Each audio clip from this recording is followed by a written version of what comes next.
Hi, I'm James Ernest, and today we are playing Pennywise. Pennywise is one of the oldest and simplest games in the Cheapass catalog. It was a free game originally called Fight. We renamed it Pennywise because that's a better name. And you should be able to play it with pocket change. I have made, for the cameras today, a set of poker chips for easier reading, but this is pennies and nickels and dimes and quarters. And you can play really with any set of small change, just as long as each player starts with the same amount. But this is the usual setup. 4 pennies, that's value 1. 3 nickels, that's value 5. 2 dimes, that's value 10. And 1 quarter, that's value 25.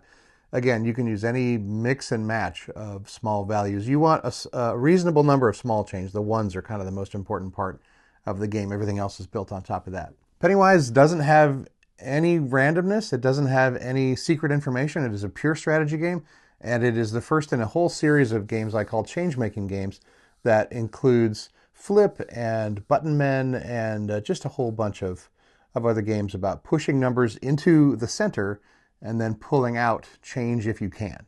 There is a slight advantage to going first in this game, so it's best to keep score over 2 games, and your score is how many coins you have left after the other player has run totally out. And the way it works is you pick any coin that you want and you push it in the center, and then you take back from the center as much change as you can, up to 1 less than what you put in. So if I put in a penny, if I put in a 1, I always get nothing. If you put in a 5, well, at the moment there's just 1 cent in there, so that's what you get back, and so on. There's a lot of turns to this game, so I'm going to play it fairly quickly, but let's watch and see. The main strategy in this game is control of the pennies, control of the value 1 chips, and if you can manage either to steal them all so that your opponent has to keep making expensive moves, or even flood your opponent with them so that they get sort of stuck on them. Both of those are like strategies, strangely, and that's how the game plays out. So it's your first time. I'll let you go first, and I would recommend that on your first turn you play a 1.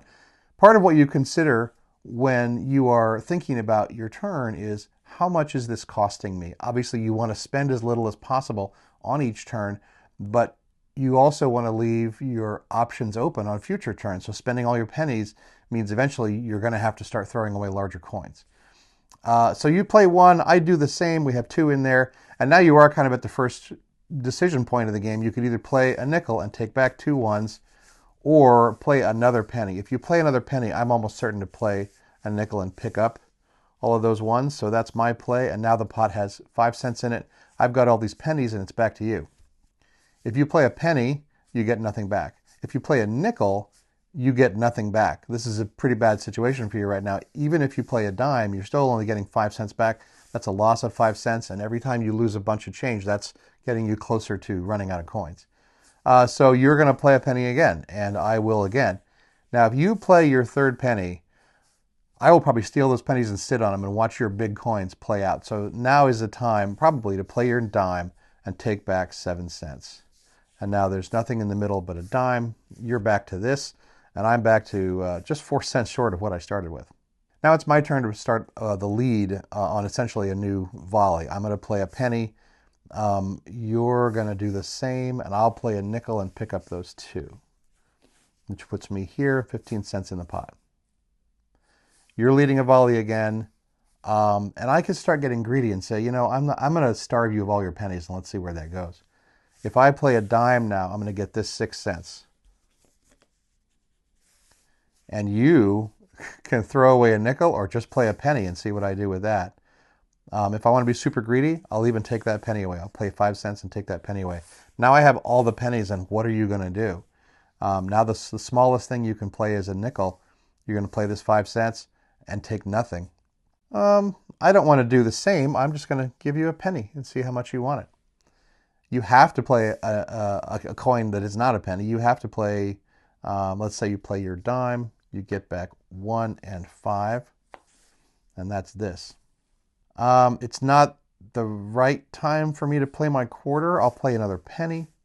If you play another penny, then I probably will play my quarter. So 25 cents goes in, and 10, 22 cents comes back out. Now I have this, and I'm down my quarter. Once the quarter's in the middle, no one's going to get it back, so we can actually just throw that away. Let's put it to the side so it's not confusing us. And I have done a big pickup. It's over to you. And again, you have no pennies. So you're going to play a nickel. I'm going to play a penny. You're going to play a nickel and pick up that penny. And I'll play another penny. I'll just keep throwing them at you now.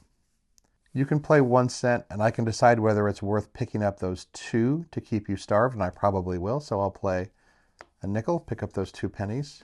And you're like, fine. You're going to go ahead and play your quarter now. 25 in, takes 20 back. And now, even the dimes can't be picked up again. So even the 10s can be kind of set to the side, and the pot's basically empty. So you currently have 30 cents, and I've got 28. Technically, you're ahead by points, but I have all the small change. So every time you make a play, it's going to eat a bunch more points off your score. I'll play a penny. You'll play a nickel because it's your only choice, and you'll pick up that penny. I don't want to lose 5 cents on this play, so I'll play a penny again. This time you have a penny to play, and I'm thinking now is the time for me to start just killing your turn. So if I lose 1 penny and you lose 2, I'm still getting ahead. I play a penny, but now you can do the same. I play another. You could even do the same again. And if I play my dime, yeah, I'll get 9 cents back, so I'll do that. That was probably a bad play on your part, sorry. But you're going to still lead a penny. I'll play a penny. You have to play a nickel and take 2 cents back. That dime is basically not in there. I'll play a penny. You'll play a penny. Can I steal again? Sure. I'll play a nickel. I'll take these 2 pennies. And now you have a penny to throw away. I can play 1, and then you play a 5 and have to take 2. So that's a loss of 3 on your part. I'll play out 1. You play out 1. I play 1 again. You can play 1 again. And now's the time for me to spend my other dime and pick up 9 cents. I have 13 coins and all the change. So that's a devastating situation for you. You play the nickel, you get nothing back. I play the penny, and you have to play a nickel and take a penny back. I play this, you play this, and that's the game. So my final score is 11 points to you're out, so I get 11 points. It's a super simple game. There are a lot of turns because we're starting with so many coins. You can play a shorter game with less coins, obviously. And every different assortment of coins leads to a different sort of pacing of who steals the pennies and who runs out of them first and so forth. There are a lot of very interesting forks in this game, considering how few pieces, and you can play it with pocket change. So I hope you'll give it a shot. Pennywise is an ancient free game from Cheapass Games, and you can find the rules to this at Crab Fragment Labs, along with dozens of other free games. I hope you'll enjoy all of them, and I'll see you at the table.